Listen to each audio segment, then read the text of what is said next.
Então, que o Danilo tem moral e tem. Vamos começar. Danilo, bom dia. Aqui, live da Flamengo TV. Danilo, dia 29 agora se completa 3 meses de Flamengo, né? Já viveu de tudo um pouco aqui, já foi bicampeão, né? Já fez gol no Maracanã, que era um sonho seu. Já passou por lesão, já voltou. Já viu um pouco de perto também a pressão da torcida, né? O resultado que é comum do Flamengo, o privilégio também. Queria que você fizesse um balanço sobre esse período bem intenso até aqui. Bom dia a todos. Certamente foram 3 meses intensos, 3 meses onde eu vivi muita coisa que eu esperava, muita coisa que eu não esperava, mas que tem sido uma experiência maravilhosa. Se eu quisesse viver sem pressão ou com pouca pressão, não teria escolhido vir para o Flamengo, certamente. O Flamengo tem que ser assim, tem que viver com pressão, tem que estar pressionado por resultado. Se o resultado aparecer, tem que estar pressionado por jogar bem, tem que estar pressionado por não tomar gol, tem que estar pressionado por convencer sempre. Tive um momento de lesão onde eu pude passar muito tempo no clube também, aprender muitas dinâmicas internas, coisas simples como o nome de todos os funcionários, como os horários, né, coisas que me ajudaram muito nessa integração aqui dentro do clube. Foi até bastante tempo, não esperava que fosse tanto. Entretanto, eu tomei isso como uma coisa positiva, que me ajudasse, para que eu colocasse em prática voltando a jogar. O gol no Maracanã foi um momento mágico para mim, foi, como eu falei, a realização de mais um sonho. E agora espero dar uma sequência importante de jogos, de ajuda ao clube e à equipe dentro de campo, que é para isso que eu fui contratado.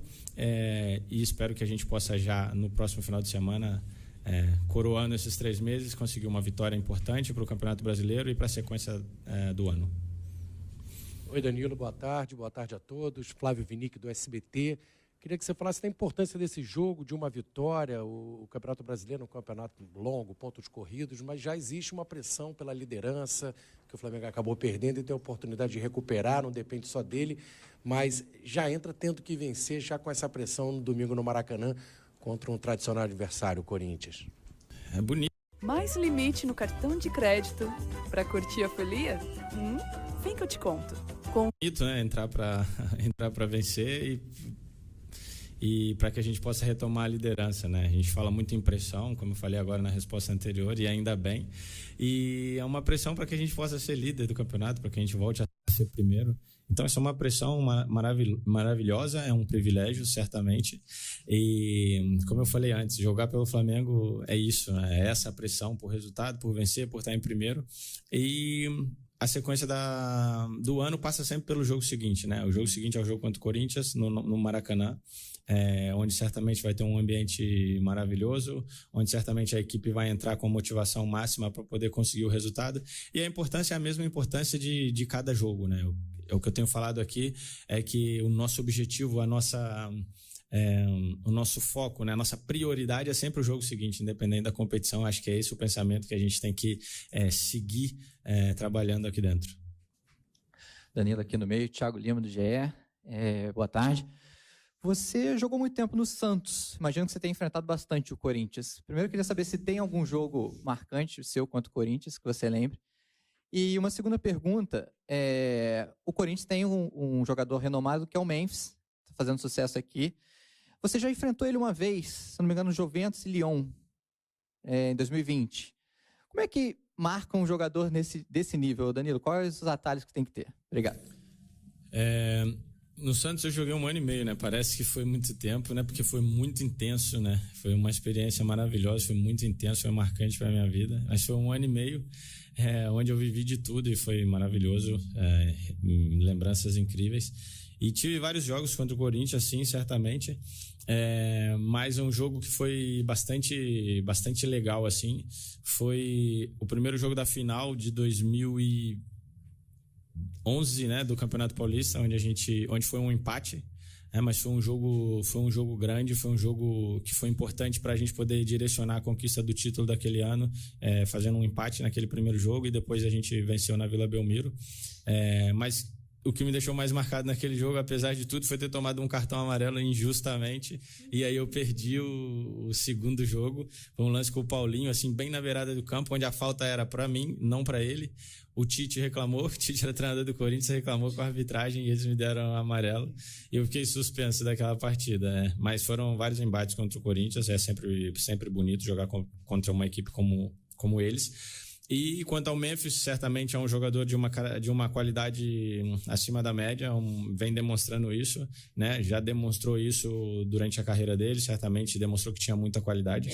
E é um jogador que precisa ser defendido com muita atenção, né? Com muita concentração, mas como o sistema, né? Eu acredito pouco naquilo de você botar eu tenho que defender ele, ou o lateral tem que defender ele, não. Acredito que o sistema que a gente usa, a forma como a gente se ajuda, como a gente dá as coberturas, faz com que a gente possa defender bem o Memphis ou outro tipo de jogador que individualmente possa fazer a diferença.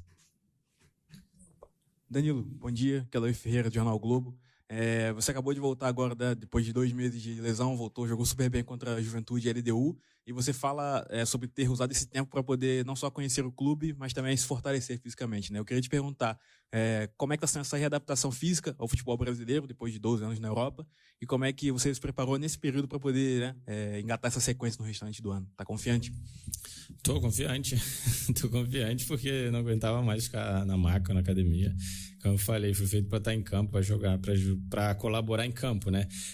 Como eu sempre falo, toda crise é uma oportunidade, né? Eu acredito que foi um momento de crise para mim individualmente, ficar fora durante esses 2 meses, então eu pude aproveitar para me reequilibrar muscularmente, para trabalhar coisas que com a correria do dia a dia e de tantos jogos e viagens a gente às vezes não consegue trabalhar, como equilíbrio, potência, reatividade, coisas que são muito importantes no jogo e que muitas vezes com tanto treino, com tanto jogo, a gente não consegue trabalhar ou ter um olhar específico para isso, né? Então eu procurei utilizar esse tempo que eu tive mais aqui dentro justamente para isso, para que quando eu voltasse eu pudesse estar melhor preparado do que quando eu cheguei, ainda que eu tenha chegado num nível muito importante, mas todas as mudanças que aconteceram e todas as mudanças em termos psicológicos, em termos de estrutura mesmo da minha vida, certamente são coisas que demandam um certo tempo para poder adaptar, mas já acabou esse tempo de adaptação. Danilo, tudo bem? Aqui, na sua frente. Rafael Borghetti, repórter do canal Fla Voz. A última vez que eu conversei com você, na zona mista contra o Juventude, eu tinha feito uma comparação com você, e você citou uma frase que eu vou até ler aqui, que foi do Augusto Cury, que você disse que a comparação é o ladrão da felicidade.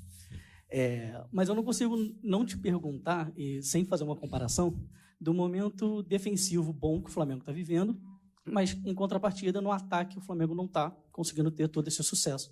Queria que você fizesse essa comparação, como que a defesa consegue estar tão bem e o outro setor não tanto, como é que isso está impactando vocês dentro do campo, nas partidas, como é que vocês estão reagindo a esses dois extremos, assim, um lado bom e o outro nem tanto. Obrigado.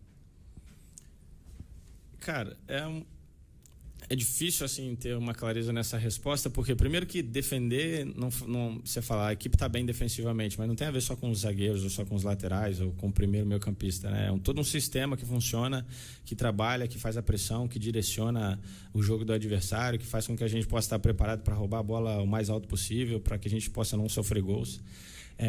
E atacar também, a defesa tem um papel importante, né? Que é nossa obrigação fazer com que a bola chegue mais limpa possível para os meio-campistas e para os atacantes, né? Que a bola chegue na melhor condição possível para que eles possam criar as jogadas e criar as oportunidades de gol.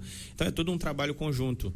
Eu acredito que nós, enquanto equipe, temos muita margem de crescimento, sim, para esse momento da finalização, para esse momento que decide os jogos, para esse momento que realmente traz os 3 pontos para nós ou não, né? Mas isso não é uma coisa que precisa ser colocada só para o ataque. Obviamente, os atacantes, meio-campistas são quem aparece mais vezes ali para poder finalizar, mas é um papel de todos enquanto equipe se fortalecer nesse segmento, trabalhar, se cobrar no dia a dia, para que a gente possa mudar essa estatística, para que a gente possa melhorar, até porque falar disso é um pouco engraçado, porque contra o Juventude nós fizemos 7 gols. 6, né? 6 gols contra o Juventude. E não é que nas outras ocasiões contra o Vasco e contra a LDU nós também tivemos ocasião e não fizemos. Então, assim, tentar não ser refém das circunstâncias, entender que o trabalho está sendo feito, mas certamente a gente precisa se cobrar mais, seja nos treinamentos, seja no momento dos jogos, para que a gente possa vencer. De quanto? 1-0, meio a 0. Como sempre fala, aqui é Flamengo, a gente precisa vencer, trazer os 3 pontos para o nosso lado e o próximo dia vai ser melhor. Bom dia, Danilo. Léo José do Coluna do Fla. Você jogou grande parte passou por um grande momento na sua carreira jogando na Europa, sabe da importância da competição continental, da Champions League, já disputou a Libertadores aqui pelo Santos, e a torcida do Flamengo ela tem um prazer muito grande em ver o time ser campeão da Libertadores. E hoje a gente está vendo o Flamengo, depois de 3 rodadas, na 3ª colocação do Grupo C. E eu queria saber como que o elenco e como você, Danilo, enxerga a situação do Flamengo neste momento na Libertadores. Eu enxergo uma situação completamente acessível para a gente, mas isso não quer dizer em tom de soberba ou em tom de que a situação é tranquila. Uma situação onde a gente tem que trabalhar muito, onde a gente tem que se dedicar muito, mas que a gente tem totais condições de conseguir a classificação, se possível em primeiro. Acredito que a gente tem que colocar como objetivo isso, alcançar o nível mais alto em cada momento que a gente estiver disputando na temporada. O objetivo é passar o grupo em primeiro, porque isso depois dá moral, dá confiança, e também normalmente nos cruzamentos te faz ter confrontos talvez mais acessíveis, mas eu acredito que é uma situação onde a gente tem total condição de reverter. Pode ter certeza que eu, particularmente, mandando essa mensagem em nome do nosso grupo, não tem ninguém satisfeito com essa posição na tabela. Aí você fala, está em terceira, 1 ponto, 2 pontos, cara, mas o Flamengo tem que estar lá em cima, o Flamengo tem que estar em primeiro, o Flamengo tem que vencer. É que muitas vezes as coisas não caminham como a gente espera e nós temos que fazer acontecer isso. Então é uma situação que é desconfortável, certamente, mas nós estamos com um pensamento virado para que a gente possa terminar em primeiro, para que a gente possa vencer as partidas, até porque vencer as partidas que vêm agora, principalmente as partidas fora de casa, te dá uma moral muito grande enquanto equipe, te dá uma consciência, uma sabedoria muito grande de crescimento. Então é isso que eu espero. Danilo, tudo bem? Monique Danello, TNT Esportes. Esse duelo contra o Corinthians no domingo pode reservar aí algumas novidades. O Corinthians está sem treinador ainda, mas com conversas com o Dorival, e é uma história que se construiu ao longo dessa semana, que tem várias camadas, mas acho que muitos assuntos assim você pode colaborar sobre isso, né? Primeiro, o Corinthians esteve bem perto de acertar com o Tite, e a gente viu, né, o Tite passar por uma crise de ansiedade essa semana que fez com que ele anunciasse que ele vai interromper por tempo indeterminado a carreira dele. A gente está falando de um dos maiores treinadores do nosso país, que foi seu treinador na seleção brasileira e que está pedindo ajuda porque não conseguiu voltar a trabalhar por uma crise de ansiedade. E, ao mesmo tempo, a gente vê aí a possibilidade do Dorival assumir que você era o capitão dele na seleção há menos de um mês, há um mês atrás. Eu queria que você falasse como você tem visto essa movimentação no nosso futebol, especialmente sobre essa questão do Tite, que é um cara com quem você conviveu por muito tempo. Não sei se você chegou a falar com ele depois disso. Obrigada. Eu não falei com o Tite, não, mas aqui queria mandar meu abraço para ele, meu carinho. Sempre foi um cara incrível com a gente na seleção brasileira, comigo especificamente. Sempre teve uma relação muito, muito carinhosa, de muito respeito, de muito aprendizado para a minha parte, mas que, ao mesmo tempo, também sempre me escutou, sempre deu muita abertura para as minhas opiniões e para aquilo que eu enxergava como futebol. Queria mandar meu abraço para ele, para a família, para que ele possa estar se sentindo melhor o quanto antes, porque é um tema muito sensível esse, que às vezes a gente não dá o valor necessário. Eu, mais ou menos, diria 3 ou 4 anos atrás, passei por um episódio também dessa maneira, onde eu também sofri com crise de ansiedade e momentos de dificuldade assim, psicológica, e eu tenho certeza que não é nada agradável de se sentir, e ainda mais difícil ainda de passar. Penso que isso pode ser uma oportunidade para que a gente olhe o esporte de alto rendimento, ou pelo menos tente olhar o esporte de alto rendimento de uma maneira diferente. Eu acredito que nós atletas, principalmente atletas com maior poder financeiro e de uma voz de alcance maior, a gente tem condições de buscar ajuda por nós mesmos, ou uma consciência de entender que a gente precisa de ajuda na maioria das vezes. podemos buscar profissionais, estruturas, pessoas que podem nos ajudar. Mas que a gente possa ter uma consciência da camada da raiz, né? Nas categorias de base, nos clubes que têm menos condições financeiras, de visibilidade, de tentar desenvolver um trabalho onde a gente valorize o ser humano, primeiramente, antes do que o atleta de futebol, antes do que o jogador de futebol, né? Até porque o atleta de futebol ele só vai existir e performar na potência se psicologicamente ele estiver bem, equilibrado, né?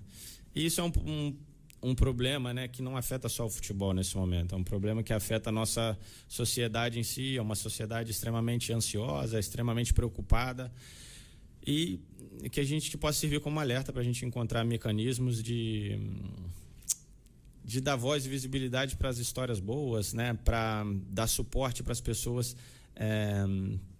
poder estar bem, poder estar minimamente confortável. É um assunto muito longo e eu acredito que precisa de muito tempo para debate, mas isso é um pouco daquilo que eu penso. Quanto ao Dorival, foi muito bacana poder reencontrá-lo na seleção brasileira. Nós trabalhamos muito e incansavelmente no tempo que a gente esteve lá. Sinto muito por não ter... para as coisas não terem corrido da maneira como ele esperava, como todos esperavam. O futebol nesse momento tem muito disso, principalmente futebol de seleção, tem pouco tempo de adaptação, de implementação de trabalho e se espera um resultado logo. Não é só na seleção brasileira, não é só no Flamengo, é o futebol no geral. Sinto muito porque Dorival é um cara excepcional, um cara de uma ética incrível, um cara família, um cara que cuida o ambiente. Sinto muito porque as coisas não caminharam da maneira como todos esperavam. E se ele fechar com o Corinthians, se for uma coisa que vai ser pro bem dele, né, para que ele possa ser feliz e desenvolver o trabalho que ele espera que seja, mas que no domingo o Flamengo possa ter melhor sorte, independente se for o Dorival ou não, que a sorte dele comece depois disso. Tá bem.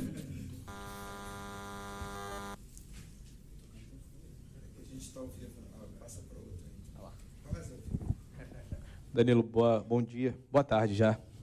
Igor Dorileu, da Band. Eu queria te perguntar sobre o público para esse jogo de domingo, jogo entre os dois clubes de maior torcida aqui do Brasil, e o Flamengo já, alguns jogos, não estava tendo o Maracanã lotado. A expectativa para domingo é que tenha mais de 60 mil pessoas no estádio.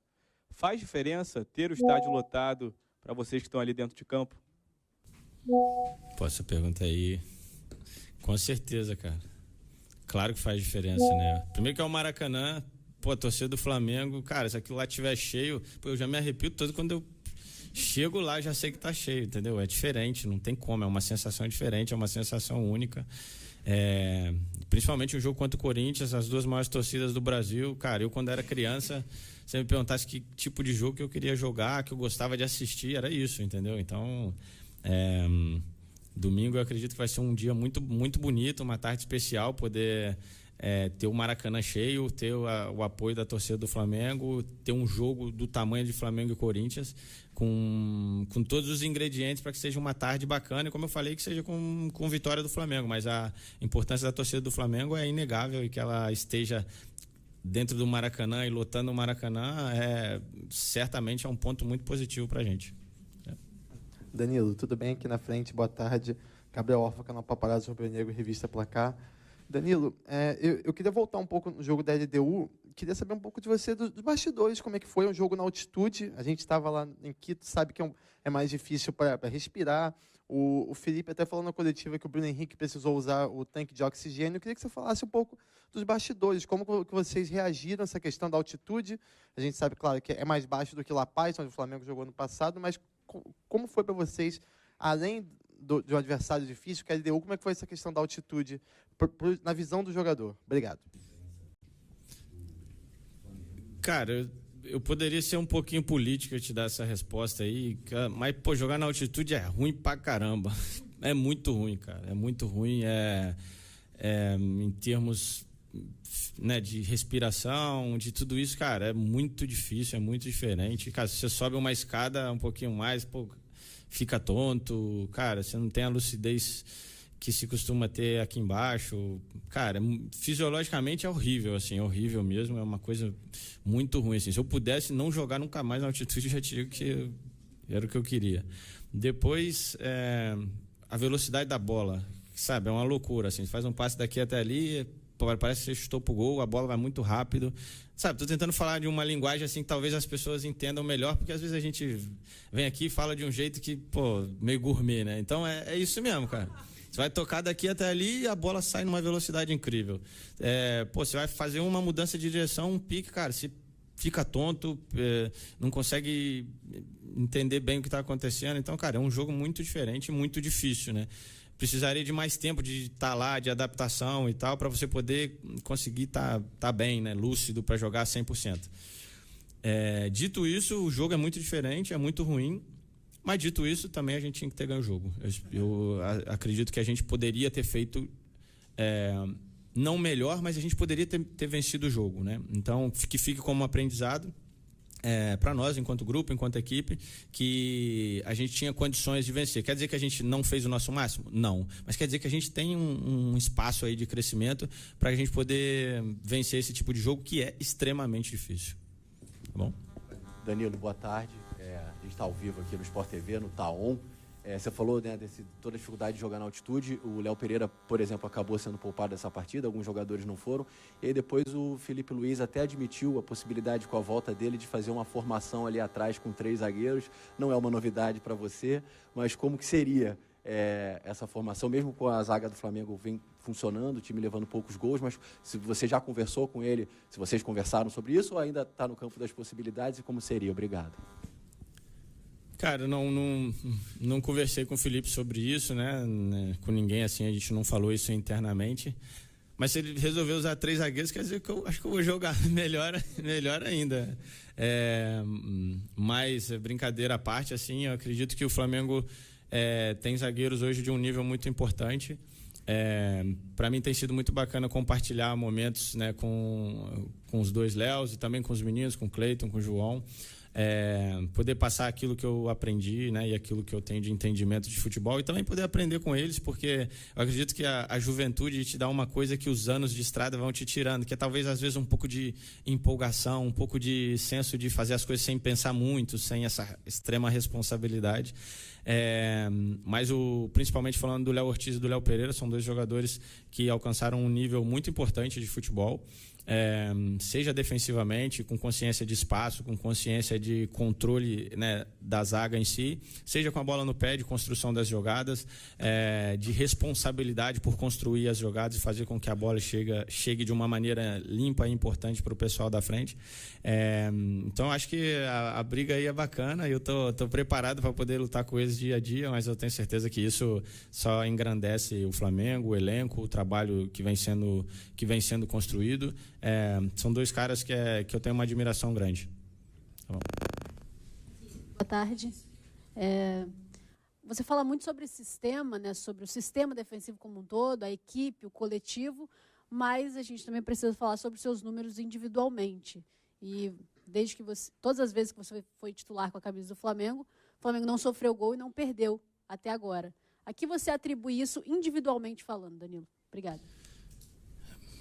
Individualmente falando, eu acredito que, como eu falei, os anos de estrada, a experiência e tudo aquilo, e claro que jogar bola, te faz conseguir administrar o espaço defensivo ali de uma maneira importante e que ajude bastante a equipe, né?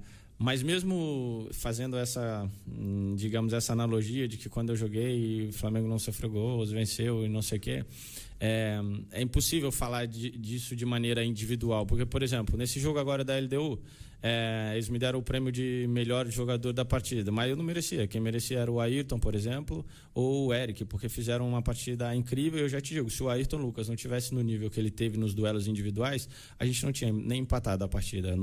A nossa chance de perder o jogo era muito grande, porque ele individualmente venceu todos os duelos contra um cara difícil de defender, em situações onde, se ele fosse ultrapassado, era muito perigo para o Flamengo. Então é impossível falar de mim individualmente. O que eu posso falar que eu ajudo muito é organizando o sistema. Isso sim, eu acredito que eu tenho uma influência muito grande. Talvez uma das minhas melhores características é fazer com que meus companheiros joguem melhor, ou se posicionem melhor, ou estejam melhor colocados em campo. Isso sim eu posso falar de mim individualmente. Agora, quanto concreteza dentro de campo, aquilo ali é sempre o sistema, é impossível falar do individual. Obrigado.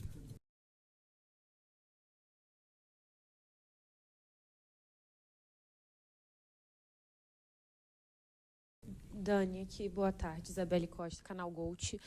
Aproveitando até um pouquinho do que você falou sobre não só falar individualmente, a gente sabe que você é um líder nato, né? Capitão da seleção brasileira, sempre foi capitão nos clubes que você já jogou, e dá para ver um pouquinho da tua atuação aqui, mesmo em tão pouco tempo, a gente já consegue ver. Hoje mesmo você estava ali conversando com o Gerson, queria que você pudesse falar um pouquinho de como tem sido essa convivência e também um pouco dessa divisão de responsabilidades, né, de voz ativa dentro do vestiário. E também queria te perguntar sobre a Libertadores, porque você falou que o objetivo é estar em primeiro, óbvio, classificar. Só que no início da temporada, o Boto, até Felipe Luiz falaram sobre essa prioridade dada ao Brasileirão. Depois da derrota para o Córdoba, você acha que esse discurso mudou, a postura também mudou, o papo e assim, dentro do vestiário com os jogadores mudou, essa mudança de pensamento? Obrigada. Quanto à liderança, a exercer todo esse papel, eu acredito que isso é até uma obrigação, visto a minha idade, visto tudo aquilo que eu já vivi no futebol, mesmo ainda querendo viver muitas coisas aqui. Eu acredito que seja uma obrigação minha não guardar isso para mim, compartilhar isso, dividir para o crescimento dos meus companheiros, para o crescimento do ambiente em si, porque muitas coisas, questão de organização do ambiente, ela ultrapassa aquilo que são os jogadores e o jogo de futebol em si. Eu acredito que tem muito a agregar nesse sentido, e eu sou um inquieto, assim, sabe? Tudo aquilo que eu vejo que eu acredito que tem um potencial de melhora, que pode ser feito de uma maneira, às vezes 10% diferente, mas que vai fazer uma grande diferença, eu falo, porque eu prefiro passar como, cara, Danilo é chato pra caramba, do que não falar e depois as coisas não acontecerem por uma coisa que eu deixei de falar, entendeu? Então, isso é uma coisa que vai acontecendo no dia a dia. Eu acredito que os meus companheiros esperam isso de mim também. E é muito bacana ter esse respaldo da equipe. Mas aqui nós temos jogadores também que já têm muitos anos de casa, que também podem me ensinar muito, e eu procuro também me aproximar deles. O Gerson, como você falou, o Arrascaeta, o próprio Bruno Henrique, são jogadores, o próprio Ayrton Lucas, são jogadores que têm muito tempo de Flamengo e que podem me ensinar muita coisa também. Eu procuro aprender rápido para poder ajudar eles também nesse dia a dia. Quanto a Libertadores e prioridades e esse tipo de coisa, se foi falado em algum momento lá no início sobre prioridade, eu ainda não tinha chegado, imagino. Para mim, prioridade é o próximo jogo. Porque quando você fala em prioridade, quer dizer que você vai dar mais foco, energia e atenção para uma coisa e dar menos foco, energia e atenção para outra coisa. Como que você fala em dar menos atenção ou menos foco ou menos energia para a Copa Libertadores? É impossível. Ainda que você entre com um time que muita gente pense que possa ser um jogador A ou B que não é titular, cara, mas a energia, o foco, ele é gigantesco, porque é a Copa Libertadores. Então, falar em prioridade, para mim é difícil de interpretar isso, entendeu? Então eu acredito que não mudou aquilo que é o nosso foco e prioridade sempre para o próximo jogo. Quer dizer, agora o Corinthians vem aí e, cara, como que você vai falar que agora minha prioridade é o Corinthians, mas depois na quarta-feira na Copa do Brasil eu não vou ter prioridade? Você vai chegar lá, claro, você não vai conseguir performar, você não vai vencer, vai ser difícil de vencer, já sabe o ambiente que espera. Então, cara, a prioridade é fazer o melhor para aquele jogo que vem a seguir. Esse é o meu pensamento, e aqui eu não sei se existe um pensamento macro da situação. Aqui eu estou falando por mim e aquilo que eu penso de futebol e de estratégia para as competições, entendeu? Oi, Danilo, boa tarde, tudo bem? Rodrigo, da ESPN. Você falou muito sobre o seu contato com jovens, né? Você saiu muito jovem do Santos. Claro. Você saiu muito jovem do Santos para fazer quase a carreira inteira na Europa e agora volta e encontra um lateral direito também muito promissor aqui, a sua posição quando você saiu do Brasil, o Wesley, que está vivendo uma grande fase na seleção também, já foi convocado. Queria que você falasse sobre a sua relação com ele, quando ele foi para a seleção, se você teve alguma conversa sobre isso, sobre questão de posicionamento também, que você falou que tem mais essa veia, e também sobre a Europa, né? Porque provavelmente ele vai fazer carreira lá também. Eu espero que ele faça, espero que ele possa, daqui a pouco, depois de conquistar mais algumas coisas importantes pelo Flamengo, poder alçar voos grandes também na Europa, porque ele tem qualidade, tem potencial para poder desenvolver isso, e eu ficaria muito satisfeito de vê-lo podendo jogar na Europa, jogar a Champions League, e eu ia estar torcendo muito por ele, já falei isso para ele várias vezes. Quanto ao posicionamento em si, cara, eu vou ser chato com ele até o último dia, primeiro porque é pro bem do Flamengo, pra gente vencer os jogos, pra gente defender melhor, pra gente atacar melhor, e depois pro bem dele nesse crescimento, porque eu esperava, quando eu era jovem, que alguém me falasse as coisas que eu falo pra ele. Então, cada vez que ele errar um domínio fácil, cada vez que ele errar um passe de 10 metros, eu vou pegar no pé dele, e eu falei isso pra ele. Certamente, pode me chamar de chato, pode fazer o que for, mas isso representa crescimento pro Flamengo, representa crescimento pra ele individualmente, e eu vou estar melhor, porque o Flamengo vai jogar melhor, certamente. Mas é um garoto que se dedica muito, é um garoto que, muito mais do que te ouvir, ele põe em prática aquilo que ele ouve, entendeu? Então ele escuta, reflete, fala, pô, no outro jogo ele fala comigo, pô, Dani, você falou comigo aquela coisa lá atrás, pô, viu, nesse jogo eu fiz isso e deu certo, você tem razão. Então, muito mais do que escutar, é você, cara, botar em prática, e ele tem essa inteligência de fazer isso dessa maneira. É um garoto muito bacana, um garoto leve de lidar no dia a dia, responsável, gosta muito do Flamengo, e eu desejo toda a sorte do mundo para ele, que ele possa realmente fazer uma carreira importante. Eu estava falando outro dia com as pessoas, eu vi outro dia no jogo da Seleção Brasileira, que eu não pude acompanhar, que eu não pude estar porque eu estava lesionado, e em algum momento eu vi a cara dele assim um pouco assustado e tal com as coisas, e eu comecei a rir, assim, porque eu falei, cara, eu vivi isso, eu passei por isso, e só ele pode passar por isso, só ele pode crescer dentro desses momentos. Então, assim, que ele entenda que cada momento que ele está vivendo agora é um privilégio e um step para que ele possa chegar num nível alto. Tá bom? Maravilha. Agora quem está com crise de ansiedade sou eu. David Sharp. Nossa! O que só ele viu. Você entende a piada interna? Oi, Danilo, tudo bem? Bom, vamos lá. Tá rolando um debate que é muito importante sobre a questão dos estrangeiros aqui no Brasil. Né? E você, como um jogador internacional, como eles chamam lá fora, um jogador que... Internacional de bicas. Pois é. Mas que jogou na Juventus, jogou em times importantes. O que você acha? Porque teve até um programa na Band com Galvão Bueno, Luxemburgo e Leão, se não me engano, falando que tem que diminuir o número de estrangeiros para o Brasil voltar a ser forte na seleção, sendo que tem teorias contrárias também, né, que falam que a Itália, que era a maior liga do mundo, e foi durante muito tempo, tinha uma seleção muito forte, que uma coisa não tem rigorosamente nada a ver com a outra, tem gente até que fala que não, que é bom ter vários jogadores estrangeiros para que tenha uma internacionalização, que tenha uma, digamos assim, uma correspondência melhor, né? Um intercâmbio melhor. Qual é a sua opinião sobre isso? Queria entender até sobre o posicionamento da Liga Brasileira no cenário do mundo, se está forte, se não está, se está do nível das principais do mundo. Cara, provavelmente essa é uma resposta que, para ela ser dada de uma maneira justa, eu precisaria de um tempo assim para pensar realmente sobre o assunto, porque é um assunto bem profundo e demanda muitos questionamentos. O que eu posso falar em relação a isso é que, independente do número de estrangeiros, diminuir estrangeiros ou liberar, eu acho que precisa existir um foco maior na capacitação dos nossos atletas, da nossa juventude. Aí sim, eu acredito que possa ter um impacto grande e positivo. Porque se você diminui o número de estrangeiros, né?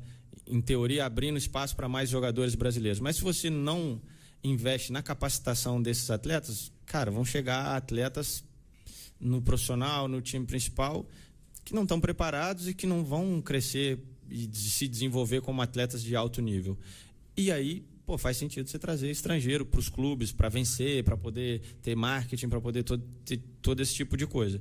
Agora, se você focar na capacitação da nossa juventude, das nossas categorias de base, criar escolas de futebol preparadas realmente para ensinar o futebol e valorizando a essência do futebol brasileiro e capacitando e melhorando tudo aquilo, melhorando os profissionais também que estão envolvidos, aí sim eu acredito que vale a pena você pensar em diminuir o número de estrangeiros.